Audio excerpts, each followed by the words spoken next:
नमस्कार, जय हिंद। मैं सुरेंद्र चौधरी। कैसे आप सभी को नमस्कार, राम राम, जय हिंद, जय श्री कृष्ण, राधे राधे। जितने भी साथी जुड़ चुके हैं हमारे सभी को नमस्कार, राम राम। कैसे हो आप सभी? चलेगा, बताएगा एक बार जल्दी से कि शानदार हो, मस्त हो। एक बार कैसी क्या जिंदगी चल रही है अपनी, जल्दी से बता दीजिए। फिर अपनी शुरुआत करते हैं, आगाज करते हैं इस क्लास का। बहुत ही प्यारे प्यारे क्वेश्चन आपके लिए लेकर आया हूँ। बहुत ही शानदार शानदार क्वेश्चन आपके लिए लेके आया हूँ। हर क्वेश्चन को उसी के तरीके से कि इसका पोस्टमार्टम कैसे किया जाए, उस तरीके से अपन चलेंगे। चलेगा, इस बात का ध्यान रखिएगा कि हर क्वेश्चन को बहुत ही मजेदार तरीके से और बहुत ही शानदार तरीके से देखेंगे अपन। चलेगा, उम्मीद है कि आपका साथ बना रहेगा बहुत ही प्यारे ढंग से। चलेगा, ये पहला क्वेश्चन जो है वो आपके सामने लेके आते हैं। ये लीजिए एक क्वेश्चन और मुझे बताइए। बहुत ही प्यारा क्वेश्चन है, इतना शानदार क्वेश्चन है ना जिसकी कोई हद नहीं है। तो सीधा सीधा डायरेक्ट है। अपने को पूछ रहा है कि इस आकृति में कुल कितने वर्ग है। उपयुक्त आकृति में सभी बिंदुओं को मिला दिया जाए तो कुल कितने वर्ग बनेंगे, ये आपसे पूछे जा रहे हैं। उपयुक्त आकृति में सभी बिंदुओं को यदि मिला दिया जाए तो कुल कितने वर्ग बनेंगे, ये बता दीजिएगा एक बार जल्दी से। तो आप कहोगे सर ठीक है। मैंने कहा जी बिंदुओं को मिलाए तो एक चीज देखिएगा कि इन बिंदुओं को यदि मिलाया जाए तो कुछ इस टाइप से डायग्राम बनेगा, कुछ इस टाइप से डायग्राम बनेगा। तो आपने कहा सर ठीक है, मैंने कहा मिला दिए इन बिंदुओं को।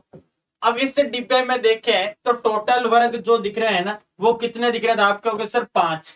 इस डिब्बे में बात करें तो टोटल वर्ग कितने दिख रहे थे? आप कहोगे सर 5 है। 4 तो छोटे छोटे, एक कंप्लीट है भाई, जिनका 5 ऑप्शन आ रहा है। अभी तक तो ठीक है, लेकिन एक बात ध्यान से देखिएगा, क्या सारे बिंदु मिल चुके हैं? तो आपने कहा नहीं सर, ये 5 तो इसी डायग्राम में हो गए, 4 छोटे छोटे और एक कंप्लीट है, 5 तो यही हो गए। लेकिन मैंने कहा अभी सारे बिंदु नहीं मिले हैं। अब देखिएगा, जो बचे हुए बिंदु है उनको भी मिला दीजिए। तो आपने कहा सर इनकी कोई दुश्मनी थोड़ी के, इनकी कोई दुश्मनी थोड़ी है कि तो इनको भी तो मिला सकते हैं भाई। यहाँ से यहाँ, इधर से इधर है, फिर यहाँ से यहाँ, इधर से इधर है। मैंने कहा अभी भी सारे बिंदु नहीं मिले हैं, अभी भी सारे बिंदु नहीं मिले। इन दोनों को देखो यहाँ पे, इन दोनों को यहाँ इस तरीके से, इन दोनों को यहाँ पे और इन दोनों को इस तरीके से, ये डिब्बा मिल गया। अब मैंने कहा 5 तो पहले ही थे, 5 तो पहले ही ऐसा एक डिब्बा था, 5 तो पहले ही एक ऐसा डिब्बा था जो 5 वर्ग रख रहा था। तो आपने सर 5 तो पहले ही थे। मैंने कहा 5 के अलावा 5 और बन गए। अब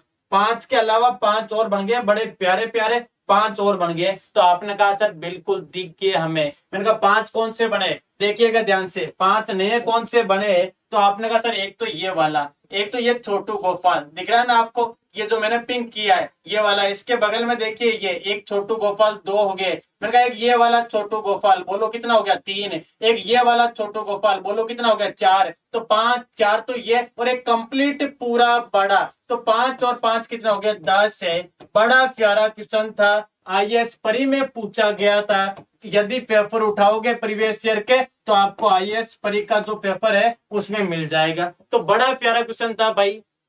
जिनके 5 और 4 है बिल्कुल परफेक्टली रॉन्ग है। हाँ, जिनका 10 आ रहा है ठीक है। चलिएगा, उम्मीद है कि आपको यहां तक की चीजें क्लियर होगी। मूव करेंगे नेक्स्ट क्वेश्चन पे। मैंने कहा हर क्वेश्चन लाजवाब है, आपका साथ चाहिए तो अपन हर क्वेश्चन का पोस्टमार्टम कर देंगे। चलेगा, नेक्स्ट क्वेश्चन पे चलेंगे बहुत ही शानदार तरीके से। ये लीजिए नेक्स्ट क्वेश्चन। मैंने कहा बहुत ही प्यारा क्वेश्चन, जल्दी से बताइए कि किसी सांकेतिक भाषा में यदि राकेश को 8 लिखा जाता है तो उसी भाषा में मनीषा मैडम को कितना लिखा जाएगा? भाई ये आपका काम है। राकेश को 8 लिख रहा है तो मनीषा को कितना लिखेगा बताइएगा। देखिए जल्दी से, तो आपने कहा सर बता देंगे। मैंने कहा जल्दी से कमेंट कीजिए, जल्दी से कमेंट में आंसर आना चाहिए कि आंसर कितना, फटाफट बताइए। देखिए सीधा सीधा डायरेक्ट, पहली बात तो ये देखिए कि राकेश को 8 लिख रहा है, तो आपके दिमाग में ये भी आया है कि राकेश में 6 अल्फाबेट है, उससे 2 बढ़ा के लिखा। मनीषा में 7 अल्फाबेट है, 2 बढ़ा के लिखेगा तो 9, लेकिन ऑप्शन में नहीं दिख रहा। मैंने कहा ये पैटर्न तो नहीं है। अब कुछ साथियों का 1 भी आ रहा है, मैंने कहा परफेक्टली रॉन्ग है। ऐसे पैटर्न बिल्कुल मत देखना कि लास्ट डिजिट एच है तो एच को 8 लिख दिया और यहाँ ए है तो 1 लिख दो। ऐसा पैटर्न कहीं नहीं है दुनिया में, ढूंढोगे तो नहीं है। मैंने कहा राकेश को नंबरिंग दीजिएगा। R18 नंबर का अक्षर है, R18। ए 1 नंबर का अक्षर है, चलिएगा बहुत बढ़िया। के 11 नंबर का अक्षर है, चलिएगा। ई 5 नंबर का अल्फाबेट है, एस 19 नंबर का अल्फाबेट है, और एच 8 नंबर का अल्फाबेट है। मैंने कहा इन सब का टोटल यदि कर दो ना, तो इन सब का टोटल आ रहा 62। आपने कहा सर राकेश को तो 8 लिखा है। अरे मैंने कहा देखिएगा ध्यान से, 8 पे पहुंच गए ये इन दोनों को, क्योंकि टोटल को सिंगल डिजिट बना सकता है, इस बात का ध्यान रखिएगा। तो टोटल 6 और 2, मैंने कहा दोनों को जोड़ोगे तो 8 बन जाएगा। कहने का मतलब टोटल को सिंगल डिजिट बनाया जा सकता है। 6 + 2 कितना हो गया 8। आपने कहा सर ठीक है, बहुत बढ़िया। इतना खतरनाक क्वेश्चन है ना जिसकी कोई हद नहीं। तो यही काम मनीषा मैडम के साथ कीजिए। आपने कहा सर नंबरिंग दे लेते हैं, सीधा सीधा नंबरिंग देके जोड़ लेते हैं। तो मैंने कहा M13 नंबर का भाई नंबर दे लेते हैं, M13 नंबर का, A1 नंबर का, N14 नंबर का, I9 नंबर का, S19 नंबर का, H8 नंबर का, A1 नंबर का। मैंने कहा सबको टोटल कर लीजिए। तो आपने कहा सर 65 आ गया। मैंने कहा टोटल को सिंगल डिजिट बनाना है, केवल एक संख्या बनानी है। तो आपने सिर्फ 6 और 5 दोनों को जोड़ा, तो सिंगल डिजिट बनाने के लिए दोनों को जोड़ा तो 11 बन गया। मैंने कहा प्रॉब्लम तो वो की वही, वापस डबल डिजिट आ गया, वापस जोड़ दीजिए इनको। तो आपने कहा सर एक और एक को जोड़ दिया। अरे बोलो कितना आया। तो आपने सर 2। भाई जिनका 2 दिख रहा है बिल्कुल परफेक्ट है, जिनका 2 दिख रहा है बिल्कुल परफेक्ट है। तो बहुत ही प्यारा क्वेश्चन था। इस चीज का ध्यान रखिएगा कि टोटल करने के बाद वो सीधा सीधा टोटल लिख सकता है। टोटल में जितने अल्फाबेट है बढ़ा के लिख सकता है, घटा के लिख सकता है। टोटल को गुणा करके लिख सकता है जितने अल्फाबेट है, या उससे भाग देके लिख सकता है। टोटल का वर्गमूल निकाल के लिख सकता है, घनमूल निकाल के लिख सकता है, या टोटल को सिंगल डिजिट भी बना देता है। टोटल कितना था 62, 62। मैंने कहा टोटल को सिंगल डिजिट बनाया तो कितना बना। आपने कहा सर 6 + 2 8। मैंने कहा यहाँ टोटल कितना था 65। मैंने कहा सिंगल डिजिट बनाए तो कितना था। आपने सर 6 5 11, वापस वही डबल डिजिट। मैंने कहा 1 + 1 कितना 2, तो 2 इज द परफेक्ट आंसर। चलिएगा मूव करेंगे नेक्स्ट क्वेश्चन पे। बड़ा प्यारा क्वेश्चन था भाई। ये एक क्वेश्चन आपको देखना है कि इनमें से निम्नलिखित में से किस सेट में सही जोड़े हैं। कौन सा ऑप्शन है जिसमें सही लिखे हैं, कौन सा विकल्प है इनमें से जिसमें जो जोड़े हैं वो बिल्कुल परफेक्ट लिखे हुए हैं। तो आपने कहा सर ठीक है, हम इसका पोस्टमार्टम अभी कर देते हैं। मैंने कहा देखिएगा कुछ चीजें लिख रखी है, बड़ी शानदार वाली चीजें लिख रखी है। मैंने कहा पुलित्जर पुरस्कार की बात करें तो पुलित्जर पुरस्कार जो है ये दिया जाता है पत्रकारिता में। किसमें दिया जाता है, पत्रकारिता में। तो पत्रकारिता में दिया जाता है। यदि आप रिपोर्टर के तौर पे शानदार काम करोगे तो आपको ये वाला पुरस्कार चमचमाती ट्रॉफी के साथ मिलेगा। फिर मैंने कहा जी सुनिएगा, दूसरा कह रहा है टेम्पलेटन पुरस्कार है। मैंने कहा ये टेम्पलेटन पुरस्कार जो है ना, वो हमेशा रिलीजन में अच्छा काम करने के लिए, कोई बंदा अपने धर्म के लिए अच्छा काम कर रहा है तो उसे टेम्पलेटन पुरस्कार से नवाजा जाता है। उसी तरीके से यदि बात करें तो बाबा साहब फाल्के अवार्ड है। मैंने कहा यदि अपन सिनेमा जगत में होते और यदि एक एक्टर होते और यदि परफेक्ट काम होता तो हमें फाल्के अवार्ड दिया जाता, बाबा साहब फाल्के अवार्ड दिया जाता। तो आप कहते सर फाल्के अवार्ड जो है वो सिनेमा जगत में दिया जाता है। मैंने कहा एक आविष्कार है कलिंग है। कलिंग अवार्ड जो है, कलिंग जो है वो किससे रिलेटेड है। आप कहोगे सर साइंस से रिलेटेड है, तो इनका संबंध है। मैंने कहा ये चारों चीजें जिस ऑप्शन में दिख रही है ना वो ऑप्शन परफेक्ट है। आपने सर डी ऑप्शन में दिख रही है, बाकी किसी ऑप्शन में नहीं दिख रही। मैंने कहा D is the final correct answer. तो इस बात का ध्यान रखिएगा। बड़ा प्यारा क्वेश्चन था, एग्जामिनर ने पूछा था, अपन ने भी उठा के लिया है, आपको दिखा दिया। मैंने कल को कहीं ऐसा नहीं कि आपके सामने आ जाए और वहां आप हाथ जोड़ के बैठ जाओ कि गुरुजी ने बताया नहीं। अपना काम है अपनी तरफ से 100% देना। आप कितनी मेहनत करते हो वो आप पे डिपेंड करता है। आपने यदि अपने मास्टर की 90% भी मेहनत कर दी ना तो जिंदगी में आप अपने लक्ष्य से दूर नहीं रहोगे। हाँ जी, सभी को नमस्कार, राम राम। चलिएगा नेक्स्ट क्वेश्चन पे मूव करेंगे। ये अगला क्वेश्चन आपके सामने एक प्यारा सा क्वेश्चन। बड़ा प्यारा क्वेश्चन है, एनालॉजी का क्वेश्चन है। मुझे बताइए कि जो संबंध 18 का 57 से, ऐसा कौन सा ऑप्शन है जिसमें ये सेम टू सेम पैटर्न है। आपने कहा सर 18 का जो 57 से संबंध है, 18 का जो 57 से संबंध है, वो का वही संबंध है, कौन से विकल्प में सेम होगा। मैंने कहा पहली बात तो 18 का 3 गुना कीजिए तो 54 आएगा, लेकिन यहाँ 54 नहीं लिखा, +3 इंक्रीज करके लिखा है। मैंने कहा जो भी संख्या है ना, पहले उसका 3 गुना करोगे, फिर +3 कर दोगे, तो अगली संख्या यदि जिस ऑप्शन में दिख रही है वो ऑप्शन परफेक्ट होगा। आपने कहा सर पहला ऑप्शन 26 का 3 गुना करे तो 78 होता है। मैंने कहा यहाँ तो 3 कम लिखा है, तो ये ऑप्शन तो नहीं हो सकता। 14 का 3 गुना 42 +1 लिखा, मैंने कहा हो ही नहीं सकता ये ऑप्शन। 24 का 3 गुना 72, उससे कम है, तो ये ऑप्शन भी नहीं हो सकता। 28 का 3 गुना होता है 84 है, 28 का 3 गुना होता है 84 है। मैंने कहा +3 करे ना तो 87 चमचमाता आ जाएगा। ये ऑप्शन बिल्कुल परफेक्ट है। दुनिया की कोई सी भी ताकत हो, इस क्वेश्चन का जो विकल्प है वो डी ऑप्शन होगा। भाई बिल्कुल जिनका डी ऑप्शन दिख रहा है बिल्कुल परफेक्ट है, एक शानदार वे से, एक परफेक्ट वे में चल रहे हो। बस मां सरस्वती का आशीर्वाद रहा तो बहुत जल्द आपका विकल्प जो है, जो भी आपका टारगेट है, जो भी आपका सपना है, जो अपने माता पिता का सपना है, वो आपका सपना पूरा होगा, ये अपना वादा है। चलेगा नेक्स्ट क्वेश्चन पे मूव करेंगे। बहुत ही प्यारा क्वेश्चन, बहुत ही प्यारा क्वेश्चन। बताइए मुझे आप, बायलैड रिलेशन का एक क्वेश्चन आपके सामने। मैंने कहा क्वेश्चन की पहचान देखिए कि कौन से टॉपिक का क्वेश्चन है। पहले तो वो पहचानना सीख गया तो आधा काम तो ऐसे ही खत्म हो जाएगा। तो आपने सर ब्लड रिलेशन का और इशारा करने वाला क्वेश्चन है। मैंने कहा देखिएगा, एक लड़की की तस्वीर की ओर इशारा करते हुए, तो मैंने कहा ऐसा क्वेश्चन आए ना तो आप मौके की भी सोल्व कर सकते हो, लेकिन मास्टर को तो परफेक्ट वे में बताना होता है। तो मैं इसको बोर्ड पे छाप के बताता हूँ। तो एक लड़की की तस्वीर की ओर इशारा करते हो, तो मैंने कहा लड़की को बैठाते और महिला सदस्यों को माइनस से डिनोट करेंगे तो माइनस लिख दिया, पुरुष सदस्यों को प्लस से डिनोट करेंगे तो बाद में देख लेंगे। तो आपने सर महिला थी माइनस लिख दिया। लड़की की तस्वीर की ओर इशारा करते हुए रवि ने कहा, तो मैंने कहा रवि को भी बैठा दीजिए। रवि पुरुष सदस्य है तो प्लस से डिनोट कर दिया, ठीक है। रवि ने कहा कि उसकी माँ, रवि कह रहा उसकी, उसकी मतलब किसकी, लड़की की, उसकी माँ, तो माँ को बैठाया ऊपर वाली पीढ़ी में, ये इसकी माँ बैठ गई। मैंने कहा ये इसकी मम्मी, तो ये इसकी बेटिया रानी, ये इसकी बेटिया रानी।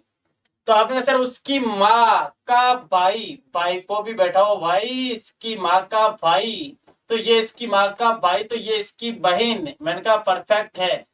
उसकी माँ का भाई मेरी, ये मेरी उसके लिए आता है जो इशारा कर रहा है या जो कह रहा है। तो उसकी माँ का भाई मेरी मतलब रवि, मेरी माँ, तो इसकी माँ को बैठाओ पहले। तो इसकी माँ के पिता, तो पिता को बैठाओ, ये इसकी माँ के पिता, ये इसकी माँ के पिता, तो ये इनकी बिटिया, ये अपनी माँ, तो अपन उसके बेटे। तो ये चीजें लिख ली। और अपने क्या कह रहा है, का इकलौता बेटा है। सुनिएगा ध्यान से, एक लड़की की ओर इशारा कर रहे थे, लड़की को बैठा दिया। रवि कह रहा था, रवि को बैठा दिया। रवि ने कहा उसकी माँ, उसकी माँ का भाई। बात यहाँ खत्म हुई है। इसका मतलब इधर से जो लाइन जाएगी वो यहाँ कनेक्ट हो जाएगी। तो अपने को कह रहा है कि मेरी, मेरी मतलब इसकी माँ के पिता का इकलौता बेटा है, ये इकलौता बेटा है, तो ये इसके पिता। ठीक है, ये तो बन गया डायग्राम बहुत ही परफेक्ट तरीके से। बिल्कुल जिनका आंसर दिख रहा है बहुत ही शानदार है, जिनका नहीं भी आया टेंशन लेने की जरूरत नहीं है। मैंने कहा ये डायग्राम बन गया। लास्ट में क्या पूछ रहा है बताओ कि लड़की की माँ का रवि से क्या संबंध है। लड़की की माँ का रवि से क्या संबंध है। दोनों, लड़की की माँ का, लड़की की माँ मतलब ये, इसका रवि से क्या संबंध है, दोनों का रिलेशन बताना है। आपने कहा सर यहां से चल लेते हैं। मैंने कहा प्लस लिखा है तो खुद को पुरुष सदस्य मानते हुए चलोगे, और यदि माइनस लिखा है तो खुद को महिला सदस्य मानते हुए चलोगे। इस बात का ध्यान रखिएगा। तो यहां से चले, ये अपन खुद है, ये अपनी माँ, अपने माँ के पिता, अरे बोलो कौन होते हैं, नाना। अरे अपने नाना का बेटा कौन हो गया, मामा। अरे मामा की बहन है, मामा की बहन आंसर होगा। अरे अपने मामा की बहन आंसर होगा। आपने सर मामा की बहन होगी मौसी, मामा की बहन होगी मौसी। जिन जिन का आंसर केवल मौसी दिख रहा है वो परफेक्टली रॉन्ग है भाई। केवल मौसी नहीं होगा, मामा की बहन अपनी मौसी भी हो सकती है या अपनी माँ भी हो सकती है। मैंने कहा कंफर्म कैसे बता सकते हो कि ये मौसी ही होगी, ये माँ भी तो हो सकती है भाई। ये दोनों लेडीजें सेम हो सकती है, ऐसा नहीं कि अपनी माँ यहाँ बैठी है तो ये मौसी होगी। हो सकता है कि दोनों औरतें जो है वो सेम हो, दोनों लेडीजें सेम हो। तो मामा की बहन माँ या मौसी, कंफर्म नहीं कह सकते कि मौसी है या माँ है। तो आप सर माँ या मौसी, मेरे पास ऑप्शन सी जिनका आ रहा है ना बिल्कुल परफेक्ट है। तो जिन साथियों का केवल माँ या केवल मौसी आ रहा है बिल्कुल परफेक्टली रॉन्ग है। क्यों गलत है? क्योंकि मामा की बहन अपनी माँ या अपनी मौसी दोनों हो सकती है। तो माँ या मौसी जिनका आता है बिल्कुल परफेक्ट है। चलिएगा मूव करेंगे नेक्स्ट क्वेश्चन पे। ये लीजिए एक चमचमाता एक शानदार वाला क्वेश्चन है कि 24 है, मल्टीपल में 8 है, डिवाइड में 9 प्लस 9 माइनस 10 बराबर में 24 लिखा है। मैंने कहा ये टाइपिंग मिस्टेक है भाई, 24 नहीं 26 लिखेंगे। कितना लिखेंगे? 24 नहीं 26 लिखेंगे। यहाँ पे टाइपिंग वाले भैया ने हमारे गलती कर दी है। अब क्वेश्चन क्या कह रहा है वो पढ़िए आप। तो अपना क्वेश्चन कह रहा है कि निम्नलिखित प्रश्न में दो चिन्हों को आपस में बदलकर समीकरण को सही कीजिए। मतलब ये समीकरण गलत लिखी हुई है, यही कहना चाह रहा है कि ये जो इक्वेशन लिखी हुई है ना 24 है, मल्टीपल में 8 है, डिवाइड में 9 है, प्लस में 9 है, माइनस का 10 है और बराबर में 26 लिखा है। मैंने कहा यदि इसको बोर्ड मास से अभी सोल्व करोगे ना तो कंफर्म है कि 26 नहीं आएगी। मतलब ये जो इक्वेशन है वो गलत लिखी हुई है। अपने को कह रहा है इसको सही करना है। मैंने कहा ये कह रहा है कि कौन से दो चिन्हों को परस्पर इंटरचेंज करे जिससे समीकरण सही हो जाए। तो एक चीज हमेशा ध्यान रखिएगा, एक बात हमेशा ध्यान रखिएगा आप कि जहां यहाँ देखिए भाग का चिन्ह, मैंने कहा भाग के चिन्ह की बात करें तो 8 भाजक 9 है। मैंने कहा 8 में 9 का भाग दोगे ना तो डेसिमल में संख्या आएगी, डेसिमल में संख्या आएगी। और इधर पूर्णांक संख्या है, एक इंटीजर नंबर है, एक पूरा पूरा मान है। तो मैंने कहा आंसर पूरा पूरा लाने के लिए, क्योंकि इधर पूर्णांक संख्या लाने के लिए ये तो कंफर्म है कि डेसिमल नहीं आना चाहिए और भाग का चिन्ह डेसिमल बना रहा है। तो मैंने कहा क्योंकि ऑप्शन से चेक करना पड़ेगा तो चारों ऑप्शन चेक करेंगे तो बहुत टाइम लग जाएगा। तो थोड़ा बहुत अपना दिमाग लगाना, अपना कॉमन सेंस लगाना इस सीरीज को देख के कि यार यहाँ ये जो है वो पॉइंट बना रहा है तो ये तो कंफर्म है कि भाग वाला चिन्ह चेंज होगा। अब भाग किसके साथ चेंज होगा वो इंपॉर्टेंट है कि भाग किसके साथ चेंज होगा। तो मैंने कहा पहले इन दोनों को चेंज नहीं करोगे, पहले इन दोनों को चेक करोगे आप, 1 और 2 को चेक करोगे क्योंकि इन दोनों में भाग दिख रहा है। पहले भाग वाला चेक करके देखते हैं। तो आपने कहा सर पहला ऑप्शन कह रहा है कि भाग की जगह लिखे माइनस, माइनस की जगह लिखे भाग है। मैंने कहा जहां चेंज कर रहे हो ना वहां पे भी देख लेना कि कहीं डेसिमल तो नहीं बन रहा। तो मैंने कहा माइनस की जगह मैं यदि भाग लिखूं, यहाँ यदि मैं भाग लिखूं तो 9 में 10 का भाग दूं तो भी डेसिमल ही आएगा। तो मैंने कहा मैं इस ऑप्शन को पहले चेक नहीं करूंगा, मैं पहले इसको चेक करूंगा कि क्योंकि मैं भाग की जगह गुणा लिखूं और गुणा की जगह भाग लिखूं तो ठीक है, गुणा की जगह भाग लिखूं तो डिवाइड कंप्लीट हो जाएगा। तो मैंने कहा मैं पहले 2 नंबर वाले ऑप्शन को चेक करूंगा। 2 नंबर वाला ऑप्शन कह रहा है कि आप डिवाइड की जगह लिखिए मल्टीपल और मल्टीपल की जगह लिखिए डिवाइड है। मैंने कहा ऐसा क्यों? क्योंकि मैं मल्टीपल की जगह डिवाइड लिखूंगा तो ये कंप्लीट डिवाइड हो रहा है। तो मैंने कहा ये आंसर कंप्लीट आ सकता है। तो मैंने कहा पहले तो 24 है, मल्टीपल की जगह डिवाइड लिख दिया 8 है और डिवाइड की जगह मल्टीपल लिख दिया 9 है, प्लस का 9 माइनस का 10 है। यदि इसको सोल्व करने से 26 आ रहा तो परफेक्ट आंसर है, अदरवाइज दूसरा ऑप्शन चेक करेंगे। तो आपने कहा सर ठीक है, बिल्कुल भाई जिनका आंसर आ रहा है बिल्कुल ठीक है, कुछ साथियों का गलत भी आ रहा है, कोई बात नहीं, टेंशन लेने की कतई जरूरत नहीं। मैंने कहा बोर्ड मास नियम कहता है कि पहले भाग दोगे, 24 में 8 का भाग दिया 3, 3 को 9 से गुणा किया तो 27 प्लस 9 माइनस 10। मैंने कहा ये 27 प्लस 9, 27 प्लस 9 36 है, माइनस का 10 बोलो कितना आया 26। चाहिए भी कितना था 26। मैंने कहा दोनों सेम आ गए, मतलब ये ऑप्शन परफेक्ट है। भाई जिन साथियों का हमारा बी ऑप्शन आ रहा था, जिनका 2 लिखा हुआ आ रहा है या जिनका बी लिखा हुआ आ रहा है, बिल्कुल परफेक्ट है। अब सुनिएगा काम की बात, एग्जाम में जाओ, इक्वेशन गलत लिख दे और ऑप्शन पूछे कि कौन से दो चिन्हों को परस्पर परिवर्तित किया जाए जो समीकरण को संतुष्ट करे, तो आपसे निवेदन है कि पहले देखना कि यार ये भाग का चिन्ह है वो कहीं जो डेसिमल तो नहीं बना रहा है, क्योंकि इधर पूरा पूरा मान है। यदि ये डेसिमल बना रहा है तो आप इस चीज को कंफर्म मान के चलना कि 90% केस में तो भाग वाला परिवर्तित होगा। तो आपने सर भाग वाले दो है, एक तो भाग को माइनस लिखने कह रहा है, माइनस की जगह भाग है। मैंने कहा माइनस की जगह भाग लिखूं तो यहाँ पे भी डेसिमल बन रहा है, तो मैं पहले इसको चेक नहीं करूंगा। मैंने इसको देखा कि भाग की जगह गुणा, गुणा की जगह भाग लिखे तो काम चल रहा है, तो मैंने पहले दूसरे को चेक किया, वही आंसर आ गया। चलिए बहुत ही बढ़िया भाई, शानदार, परफेक्ट। जिनका भी आ रहा था बिल्कुल परफेक्ट है। उम्मीद है कि मजा आ रहा होगा आपको, शानदार क्लास लग रही होगी। मैं मेरी तरफ से 100% दूंगा, ये मेरा वादा है। चलिएगा नेक्स्ट क्वेश्चन पे मूव करेंगे। ये एक प्यारा सा क्वेश्चन, गणितीय संक्रियाओं का एक ऐसा क्वेश्चन जो अच्छे अच्छे लोगों की खोपड़ी हिला दे, जो अच्छे अच्छे लोगों का दिमाग हिला दे। और इसका आंसर बताइए मुझे आप कि इसका आंसर क्या होगा। इसका आंसर क्या होगा मुझे जल्दी से बताइए आप।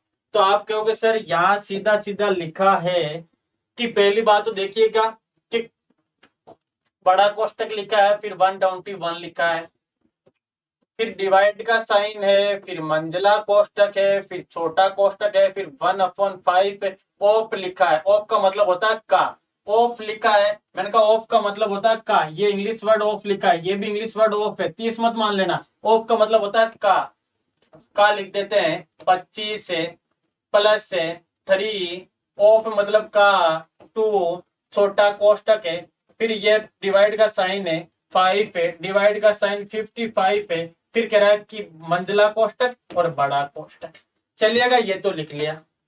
अब मैंने आपको बोर्ड मास नियम जो है बता रखा है कि बोर्ड मास नियम की बात करें तो आप हमेशा ध्यान रखिएगा कि पहले बोर्ड मास नियम में बात करें तो पहले ब्रैकेट सोल होते हैं, फिर का सोल होता है, फिर भाग, फिर गुणा, फिर जोड़, फिर बाकी। ओ का मतलब ऑफ, ऑफ का मतलब का। पहले कोष्टक सोल होंगे, कोष्टक मतलब अंदर से सोल्व करते हुए चलेंगे बाहर की तरफ। तो पहले छोटा कोष्टक अंदर होगा, फिर मंझला होगा, फिर बड़ा। तो पहले छोटे कोष्टक को सोल्व करोगे। छोटे कोष्टक को यदि सोल्व किया जाए तो मैंने कहा लिखा है कि 1/5 है, ऑफ का मतलब का। मैंने इसको सोल्व करने की कोशिश की तो 1/5 है, ऑफ का मतलब का 25 है, प्लस 3 मल्टीपल में 2। मैंने कहा इसको सोल्व किया, इसको सोल्व किया तो आपने कहा सर इसको सोल्व करें ना। 25 में 5 का भाग दिया, 5 प्लस है 3 का डबल 6 है, 5 प्लस 6 कितना हो गया 11। मैंने कहा इसकी जगह 11 लिख दीजिए।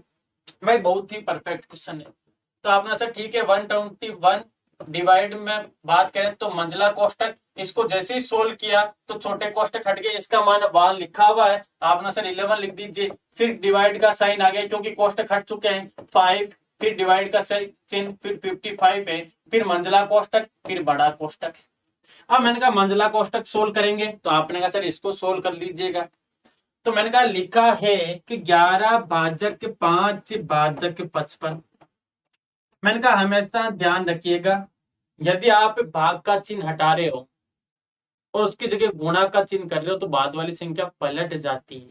बाद वाली संख्या पलट जाती है मतलब समझ रहे हो कि यहाँ मैं 11 लिख देता हूँ, बाकी जगह मैं गुणा का चिन्ह करूँ ना तो ये संख्या पलट जाएगी और हर संख्या के नीचे 1 होता है तो ये हो जाएगा 1/5। इस भाग की जगह मैं गुणा करूँ ना, हर संख्या के नीचे 1 होता है तो ये हो जाएगी 1/55। मेरे कहने का मतलब है कि ऊपर तो केवल 11 बचा है और नीचे 5 गुणा 55 आ गया। मैंने कहा इतना लिखने की जरूरत नहीं है, आपको सीधा सीधा ध्यान रखना है कि जो संख्या पहले लिखी है उसको ऊपर बैठा दोगे। अब भाग का चिन्ह लगातार चल रहा है, जितनी भी संख्या है मल्टीपल में नीचे लिख देनी है। मैंने कहा 11 का पहाड़ा 1 बार, 11 का पहाड़ा 5 बार। बोलो ऊपर कितना 1, नीचे कितना 25 है। मैंने कहा इसका मान 1/25 आ गया, इसका मान 1/25 आ गया। 121 तो था ही भाजक का चिन्ह, जैसे ही सोल्व किया इसको तो ये हट गया। तो आपने सर 1/55 आ गया, 1/25 है। चलेगा 1/25 है, फिर बड़ा कोष्टक। मैंने कहा जी ये भाग का चिन्ह मुझे परेशान करता है, मुझे अच्छा नहीं लगता, तो मैंने 121 तो था ही, बाकी जगह मल्टीपल का साइन। आपने सर बाद वाली संख्या पलट जाएगी, अंश हर बन जाएगा और हर अंश बन जाएगा, तो आपने सर 25/1 लिख देते। मैंने कहा 25/1 है भाई, 121 को 25 से गुणा करोगे तो 0 तो आने से ही रहा, 3 आने से ही रहा, 6 आने से ही रहा, आंसर कितना 3025 है, 3025 है भाई। बहुत ही प्यारा क्वेश्चन है, टेंशन लेने की जरूरत नहीं, बहुत कम ऑप्शन है, बहुत कम कमेंट है जिनमें ये दिख रहा है आंसर, कोई बात नहीं। A1 सुपर क्वालिटी का क्वेश्चन है, टेंशन लेने की जरूरत नहीं इसमें, इस बात का ध्यान रखिए। कैसा लगा क्वेश्चन एक बार कमेंट बॉक्स में छाप के बताइए आप। दिमाग हिला कि नहीं हिला? मैं रिपीट करूंगा इसको, टेंशन लेने की जरूरत नहीं है, मैं रिपीट करूंगा वापस इसको, आपको टेंशन लेने की जरूरत नहीं, लेकिन क्वेश्चन कैसा लगा? हाँ जी नमस्कार राम राम। कैसा लगा? बढ़िया लगा, शानदार लगा आपको?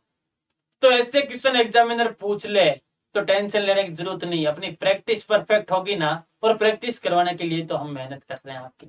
प्रैक्टिस परफेक्ट होगी तो अपन एक दिन जो सपना है वो पूरा करेंगे, ये कंफर्म है, और हम आपके साथ लगे हैं आपके सपने को पूरा करने के लिए। मैंने कहा सुन लीजिएगा, पहली बात तो छोटे क्वेश्चन को सोल्व करोगे तो आपने सर 1/5 है, ऑफ ऑफ का मतलब का को गुणा लिख दिया, गुणा में 25 + 3 ऑफ 2, तो मैंने कहा गुणा में लिख दिया। इसको सोल्व किया तो आपने कहा सिर्फ 25 में 5 का भाग दिया 5, और ये 6 कितना हो गया 11 है, मैंने कहा इसकी जगह लिख दिया 11, भाजक 5, भाजक 55। इसको सोल्व किया, मैंने कहा पहले वाली संख्या को ऊपर लिख देना है, बाकी जितनी भी भाग में चल रही है नीचे लिख देना। ऐसा क्यों? क्योंकि बाकी चिन्ह के जगह गुणा का चिन्ह लिखोगे तो बाद वाली संख्या पलट जाएगी, बाकी जगह गुणा लिखोगे तो बाद वाली संख्या पलट जाएगी, तो ये सिचुएशन आ जाएगी। मान 1/25 आ गया, मैंने कहा 1/25 लिख दिया। 121 है, भाजक 1/25, मैंने कहा गुणा लिखा तो पलट गया, गुणा किया तो 3025। बहुत ही शानदार लाजवाब क्वालिटी का क्वेश्चन था। चलिए बताइएगा, विषम छांट के बताइएगा कि इनमें से डिफरेंट कौन सा ऑप्शन है,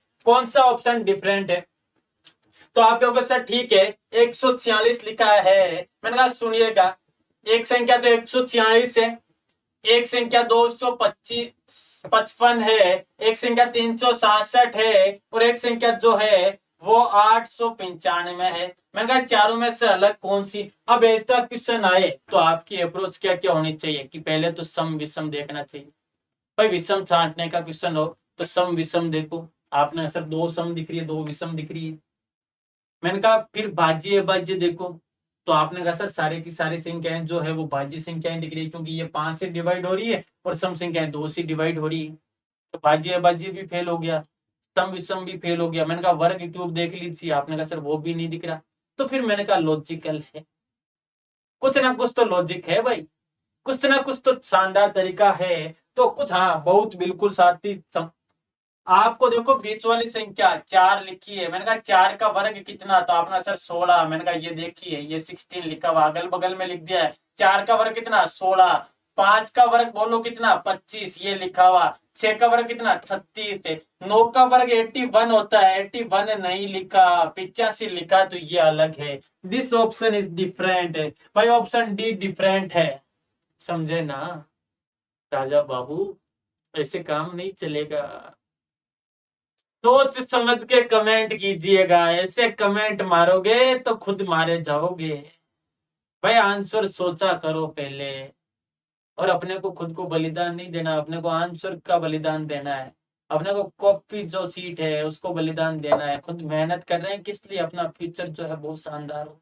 तो मैंने कहा बीच वाली संख्या का वर्ग अगल बगल में लिखा है, 4 का वर्ग 16 होता है, ये 16, 5 का वर्ग 25 होता है, 6 का वर्ग 36 होता है, लेकिन यहाँ बीच वाली संख्या 9 का वर्ग 81 नहीं लिखा, तो ये अलग है। बहुत ही शानदार, बहुत ही शानदार साथी, बहुत ही शानदार। मैंने कहा बताइए, एक खुला पासा दे रखा है और आपको कह रहा है इसको बंद कर दिया जाए तो कौन सी आकृति बनेगी? एक खुला पासा दे रखा है, ओपन डाइस दे रखा है, इसको यदि बंद कर दिया जाए तो कौन सी आकृति बनेगी? तो आपने कहा सर हमेशा ध्यान रखिएगा, पहली बात तो मैंने ये समझाने की कोशिश की कि हमेशा ध्यान रखिएगा कि खुले पासे को यदि बंद कर रहे हो तो इस बात का तो विशेष ध्यान रखना कि खुले पासे में एक सीधी सरल रेखा में एक डिब्बा छोड़कर उपस्थित अंक एक दूसरे के विपरीत होते हैं। खुले पासे में एक सीधी सरल रेखा में एक डिब्बा छोड़कर उपस्थित अंक एक दूसरे के विपरीत होते हैं। तो आपने कहा सर यहाँ जो अंक है वो दिखाई नहीं दे रहे हैं। मैंने कहा नंबरिंग लिख देता हूं मैं, टेंशन मत लो। यहाँ 1 लिखा है, फिर यहाँ बात करें तो 2 लिखा है, फिर यहाँ 6 लिखा है, यहाँ 4 लिखा है, यहाँ 3 लिखा है और यहाँ 5 लिखा है। मैंने कहा एक सीधी सरल रेखा में एक डिब्बा छोड़कर उपस्थित अंक एक दूसरे के विपरीत है। तो 2 का विपरीत कौन हो गया? तो आपने कहा सर 4। मैंने कहा 6 का विपरीत कौन हो गया? तो आपने कहा सर 3। मैंने कहा कितने अंकों का पता चल गया? तो आपने कहा सर 4 अंकों का। मैंने कहा पासे में टोटल सरफेस कितनी? तो आपने कहा सर 6, क्योंकि पासा मतलब है जिससे अपन लूडो में सांप सीढ़ी खेलते हैं, 6 दीवारें होती है और आमने सामने की दीवारें एक दूसरे की विपरीत, ऊपर वाली सतह की विपरीत नीचे वाली, बाएं वाली की विपरीत दाएं वाली और सामने वाली की विपरीत पीछे वाली। तो आपने सब 4 का पता चल जाए तो बाकी बचे हुए दोनों एक दूसरे के विपरीत है। मैंने कहा 1 का विपरीत 5, 5 का 1। अब खुला पासे को यदि बंद कर रहे हो तो मैं कह दूं कि 6 ऊपर वाली दीवार पे, तो इसकी विपरीत सतह तो नीचे होगी, लेकिन ये दोनों तो हो नहीं सकती। इसका मतलब लॉजिक ये है कि खुले पासे को यदि बंद कर रहे हो तो जिन डिब्बों में विपरीत 7 दिख रहे हैं वो आंसर कभी नहीं हो सकते, इस बात का ध्यान रखिएगा। जिन डिब्बों में विपरीत 7 दिख रहे हैं वो आंसर कभी नहीं हो सकते। तो आपने कहा सर यहाँ देखें तो 1 का विपरीत 5 है, 7 में दिख रहा है। मैंने कहा विपरीत कभी 7 नहीं दिख सकते, और यदि 7 दिख रहे हैं तो वो आंसर कभी नहीं हो सकता। भाई एक इस डिब्बे पे लिखा है, इस सतह पे तो 5 तो पीछे की तरफ होता, लेकिन अड़ोस पड़ोस में नहीं होता। मैंने कहा 2 और 4 7 में दिख रहे हैं तो ये पॉसिबल ही नहीं है। वे डिब्बा आंसर होगा जिसमें विपरीत 7 नहीं दिख रहे।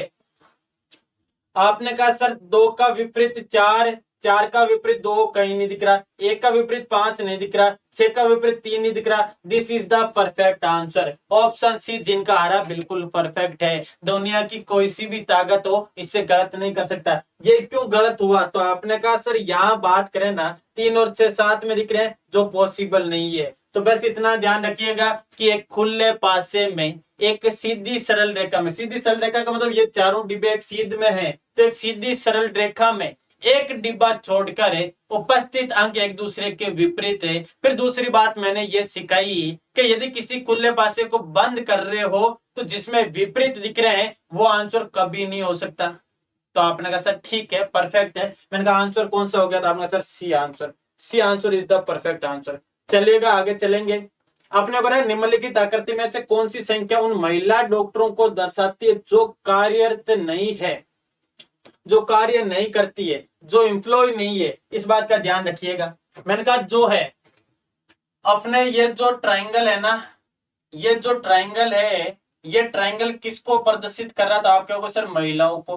ट्राइंगल किसको प्रदर्शित कर रहा था? तो वुमेन, महिलाओं को। मैंने कहा रेक्टेंगल जो है ना, रेक्टेंगल किसको प्रदर्शित कर रहा था? आप कहोगे सर आयत को।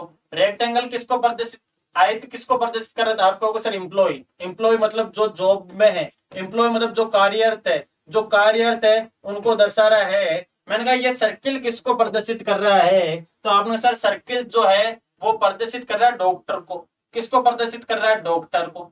अब हमेशा ध्यान रखिएगा 3 चीजें दे रखी है। जिस आदमी में एक गुण होगा वो केवल एक डायग्राम में दिखेगा, जिसमें 2 गुण होंगे वो 2 में कॉमन दिखेगा, और जिसमें 3 गुण होंगे वो 3 में कॉमन दिखेगा।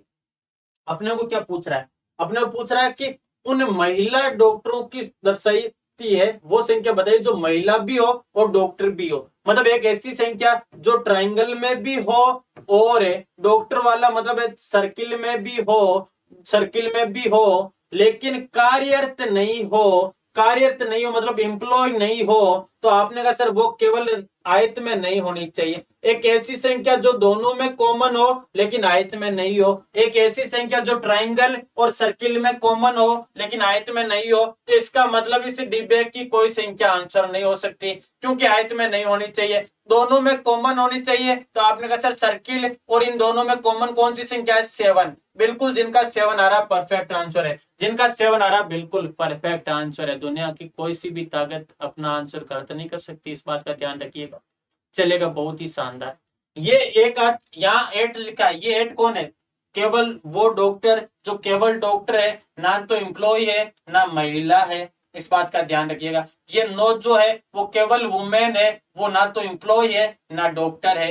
ये जो 5 है वो भी केवल जो है, ये 5 जो है वो केवल एम्प्लॉय है, ना तो वुमेन है ना वो डॉक्टर है। ये 6 भी केवल एम्प्लॉय है, ना वुमेन है ना डॉक्टर है। ये 3 जो है ये वो एम्प्लॉय है जो डॉक्टर है लेकिन महिला नहीं है। ये 4 जो है वो एम्प्लॉय है जो डॉक्टर है लेकिन महिला नहीं है, इस बात का ध्यान रखिएगा। ये 2 ही वो लोग हैं जिनमें तीनों गुण है, महिला भी है, डॉक्टर भी है और एम्प्लॉय भी है, क्योंकि तीनों में दिख रहा है। अपने को पूछ रहा था ऐसी कौन सी महिला डॉक्टर है जो एम्प्लॉय नहीं है, तो आपने का सर आंसर 7 परफेक्ट है। बहुत ही शानदार भाई, भाई बहुत ही शानदार। चलिएगा, एक तो मुझे इसका आंसर बताइए आप। आपसे दर्पण प्रतिबिंब पूछा जा रहा है, दर्पण प्रतिबिंब पूछा जा रहा है, इसका मतलब समझ रहे हो कि दर्पण में बायां दायां और दायां बायां हो जाता है, इस बात का ध्यान रखिएगा। यहाँ पे ए लिखा है ऊपर, यहाँ ए लिखा है, आपको साफ नहीं दिख रहा हो तो मैं लिख देता हूँ कि यहाँ ए लिखा है, फिर यहाँ बी लिखा है और यहाँ पे सी लिखा है।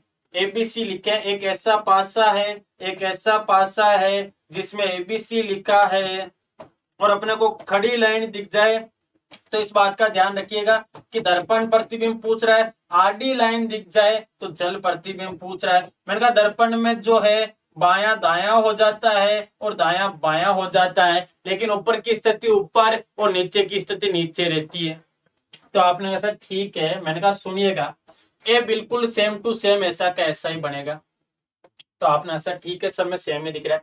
मैंने कहा इधर से चले तो इधर पहले सी, तो इधर भी सी ही बनेगा, खुला भाग पहले तो सी ऐसा हो जाएगा, फिर आगे चले तो बी, लेकिन बी का ये दोनों भाग तो इधर चलेंगे तो बी ऐसा होगा। मैंने कहा ऐसी शकल का ऑप्शन जो होगा ना वो आंसर होगा। सी सीधा दिख रहा है तो ये कैंसिल हो गया, सी सीधा दिख रहा है लेकिन सी उल्टा दिख रहा है लेकिन बी सीधा दिख रहा है तो ये भी कैंसिल हो गया। मैंने कहा यही आंसर है, यही आंसर है, यही आंसर है।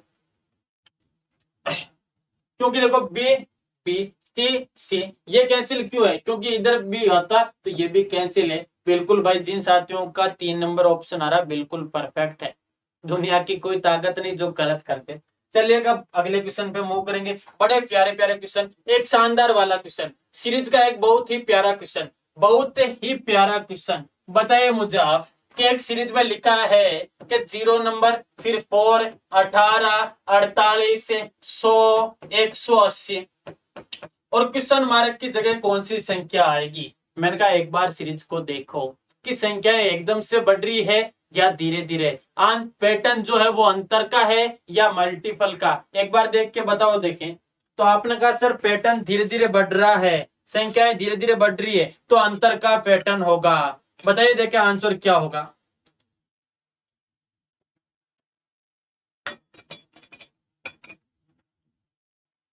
चलिए बता दीजिएगा जल्दी से कि अंतर का पैटर्न होगा। अंतर का पैटर्न होगा तो घटा लेते हैं क्योंकि संख्या एकदम से नहीं बढ़ रही। तो आपने अगर अंतर देखे तो 4 का आया, फिर अंतर देखे तो 14 का आया, फिर अंतर देखे तो आपने सर 30 का आया, फिर अंतर देखे तो 52 का आया, फिर अंतर देखे तो कितने का 80 का आ गया। मैंने कहा एक नजर प्यार से यहाँ देखिए, कोई पैटर्न दिख रहा है क्या। आपने कहा नहीं दिख रहा सर। मैंने कहा नहीं दिखे ना भाई, 4 से पहले 0 से 4 बढ़ा, फिर 14 बढ़ा, फिर 30 बढ़ा, फिर 52 बढ़ा, फिर 80 बढ़ा, लेकिन इन संख्याओं में देखे तो कोई पैटर्न नहीं दिखा। तो मैंने कहा वापस एक सीरीज मान के जो है वापस अंतर निकाल लीजिए। तो आपने कहा सर ठीक है वापस अंतर निकाल लेते। इन दोनों का डिफरेंस कितना 10, इन दोनों का डिफरेंस कितना 16, इन दोनों का डिफरेंस कितना 22, इन दोनों का डिफरेंस कितना 28। मैंने कहा वापस अंतर तब तक निकालना जब तक के लास्ट पद सेम नहीं आ जाए। तो आपने कहा सर अंतर 6, अंतर 6, अंतर 6। मैंने कहा सुनिएगा, जैसे ही लास्ट पद सेम आए तो लास्ट वाली सारी संख्याएं जोड़ देना, अपना आंसर दौड़ा दौड़ा आ जाएगा। तो आपने सर लास्ट वाली सारी संख्या जोड़ देते हैं, इन संख्याओं को जैसे ही जोड़ोगे तो अपना आंसर आ जाएगा। आपने कहा सर 180, फिर 80, फिर 28 और 6 34 है। मैंने कहा टोटल करेंगे ना इकाई अंक 4 दिखेगा 294 ही होगा। कितना होगा 294, क्योंकि इकाई अंक 4 0 0 है तो 4 दिखेगा तो 294 इज द परफेक्ट आंसर। ये एक रामबाण तरीका है, सुनिएगा भाई ध्यान से, बिल्कुल 294 जिनका रहा बिल्कुल परफेक्ट है, दुनिया की कोई ताकत नहीं जो 294 को गलत कर दे।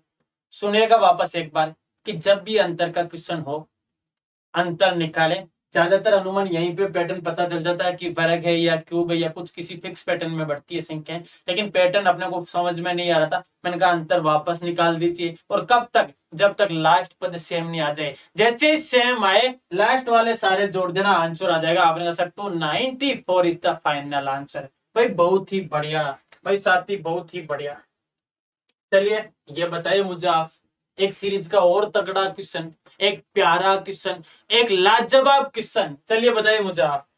पहले कितना लिखा है? आपने कहा सर 3 लिखा है। पहले कितना लिखा है? 3। फिर कितना लिखा है? 17। फिर कितना लिखा है? 24। फिर कितना लिखा है? 78। फिर कितना लिखा है? 83। फिर कितना लिखा है? 253। फिर 256 है, और क्वेश्चन मार्क की संख्या पूछ रहा है।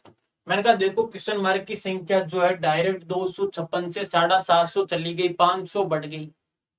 ऐसा कब पॉसिबल है? जब किसी संख्या को गुणा किया जाए किसी से तो इतनी बढ़ सकती है, जोड़ के कभी भी कोई सीरीज नहीं बढ़ेगी। कोई भी सीरीज एकदम से बढ़ रही है तो ये केवल और केवल तब भी पॉसिबल है जब वो संख्या गुणा हो रही है। तो आपने सर ये तो पता चल गया। मैंने कहा जब भी मल्टीपल का पैटर्न हो ना तो आपको उल्टा चलना है।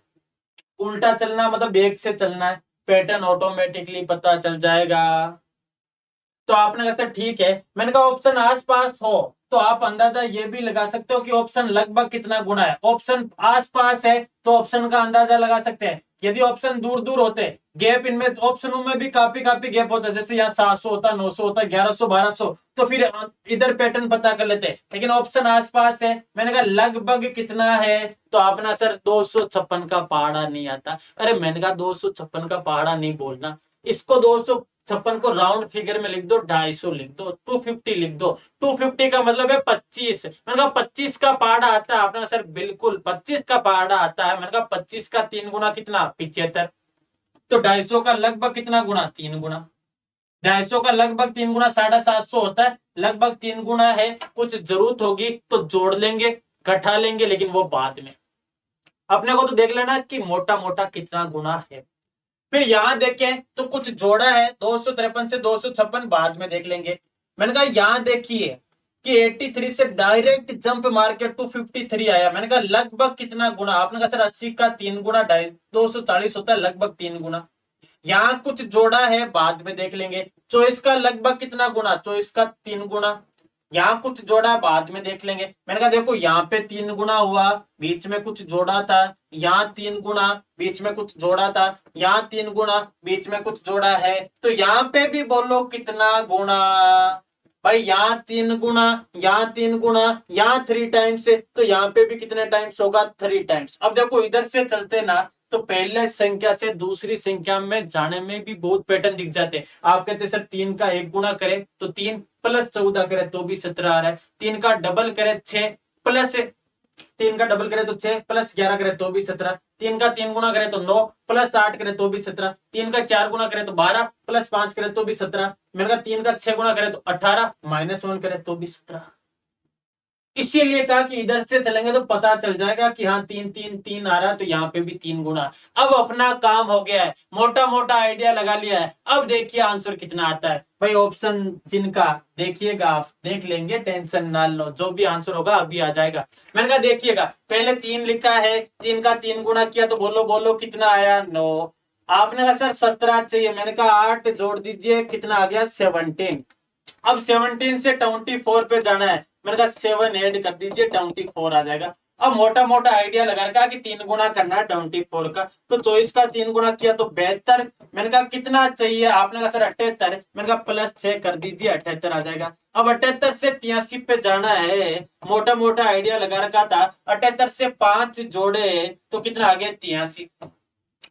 83 का 3 गुना, मोटा मोटा आइडिया लगा रखा था आपने सर, 3 गुना किया तो 249, लेकिन 253 चाहिए थे। मैंने कहा प्लस 4 कर दिए, बोलो कितना आ गया? 253। अब 253 से 256 पे जाना, 3 जोड़ दिए, 256 आ गया।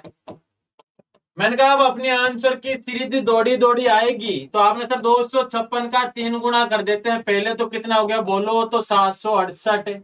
मैंने कहा 768 तो आंसर नहीं। जिन साथियों का 768 आ रहा बिल्कुल परफेक्टली रॉन्ग है। मैंने कहा यहाँ देखो 3 गुना करके 8 जोड़ा था, 3 गुना करके यहाँ 6 जोड़ा था, 2 कम, 3 गुना करके यहाँ 2 कम 4 जोड़ा था, तो यहाँ 3 गुना करके 8 6 4, तो यहाँ 2 जोड़ेगा। बोलो कितना हो गया? 770। 770 is the perfect answer. Option B is the perfect. भाई बहुत ही प्यारा क्वेश्चन, और ऐसे क्वेश्चन को आप बहुत ही लाजवाब तरीके से सोल्व करने का तरीका मैंने बता दिया। कि मल्टीपल का क्वेश्चन हो तो बैक साइड से चलिएगा और बैक साइड से चल के देखिएगा। तो आपने अगर मोटा मोटा आइडिया लगाया तो ऑप्शन 3 गुना पे था, यहाँ 3 गुना था, यहाँ 3 गुना था, तो ऑटोमेटिकली यहाँ 3 गुना हो गया। 3 का 3 गुना किया तो 9, लेकिन मुझे तो 17 चाहिए, तो आवश्यकता अनुसार मैंने 8 जोड़ दिया 17। 17 से अगले पर 24 पे जाना था, 7 जोड़ दिए 24। 24 का 3 गुना किया तो 72, लेकिन मुझे 78 चाहिए था, प्लस 6 कर दिया। 78 से अगले पर 83 पे जाना था, प्लस 5 कर दिए। 83 का 3 गुना किया तो 249, लेकिन मुझे 253 चाहिए थे, 4 जोड़ दिए। फिर 253 से 3 जोड़े तो 256, फिर 256 का 3 गुना किया तो 768, लेकिन मैंने कहा कि यहाँ 8 जोड़ा, यहाँ 6 जोड़ा, यहाँ 4 जोड़ा, तो यहाँ 2 जोड़ दिया, 770। मैं दिमाग की खोपड़ी के तार हिल गए होंगे, क्योंकि क्वेश्चन ही इतना शानदार है कि अच्छे अच्छों की खोपड़ी हिला दे। टेंशन लेने की जरूरत नहीं है, मैंने कहा हर क्वालिटी का क्वेश्चन दिखेगा। अभी तो देखो आगे कितने शानदार शानदार क्वेश्चन आपके सामने लेके आता हूँ। बस आपका साथ चाहिए, क्योंकि आपका मास्टर आपके लिए मेहनत करने के लिए आया है, तो आपका भी जो है वो मेहनत करना है। चलिएगा अगला देखिएगा, अगला देखिएगा। आगे की यदि बात करें तो ये लीजिए एक क्वेश्चन, मुझे ये बताइए आप, एक ये बुद्धिमानी वाला क्वेश्चन बताइए मुझे कि एन एम से अधिक बुद्धिमान है, एन एम से अधिक बुद्धिमान है। आगे कह रहा है कि एम में वाई जितना बुद्धिमान नहीं है, एक्स वाई से अधिक बुद्धिमान है। यहाँ वाई है ना, वी नहीं, एक्स वाई से अधिक बुद्धिमान है। एक्स वाई से अधिक बुद्धिमान है, तो यहाँ वाई लिखा है, एक्स वाई से अधिक बुद्धिमान है, लेकिन एन जितना अच्छा नहीं है। सबसे अधिक बुद्धिमान कौन है? सबसे अधिक बुद्धिमान कौन है ये पूछा जा रहा है कि सबसे अधिक बुद्धिमान कौन है। तो आपने कहा सर सुनिएगा, ऐसा क्वेश्चन हो तो आप लिख लीजिए कि एन एम से अधिक बुद्धिमान है, मतलब एन ज्यादा बुद्धिमान है किससे? एम से। तो ये पहला एक क्वेश्चन लिख दिया। फिर कह रहा है एम वाई जितना बुद्धिमान नहीं है। मैंने कहा एम वाई जितना बुद्धिमान नहीं है, मतलब वाई ज्यादा बुद्धिमान है। तो आपने सर वाई ज्यादा बुद्धिमान है किससे? एम से। यही तो कह रहा है कि एम में वाई जितना बुद्धिमान नहीं है, इसका मतलब वाई ज्यादा बुद्धिमान है किससे? एम से। ये दूसरी क्वेश्चन बन गई। फिर आगे क्या कर रहा है? एक्स वाई से अधिक बुद्धिमान है। एक्स बुद्धिमान अधिक है किससे? वाई से। लेकिन मैंने कहा हमेशा ध्यान रखिएगा, दो वाई के जोड़ रहे हो, तथा, और, वे, एवं, किंतु, परंतु, लेकिन के साथ जोड़ रहे हो तो ये हमेशा फर्स्ट पर्सन के लिए आते हैं, और जो की सेकंड पर्सन के लिए। तो मैंने कहा लेकिन की जगह फर्स्ट पर्सन लिख दो, ये हमेशा फर्स्ट पर्सन के लिए। तो यहाँ एक्स के लिए बात हुई है। यदि यहाँ जो या जो की होता तो वो वाई के लिए बात होती आगे वाली। तो एक्स एन जितना अच्छा नहीं है, एक्स एन जितना अच्छा नहीं है, मतलब एन एक्स से ज्यादा अच्छा है, एन जो है वो एक्स से ज्यादा अच्छा। ये तीसरी इक्वेशन हो गई।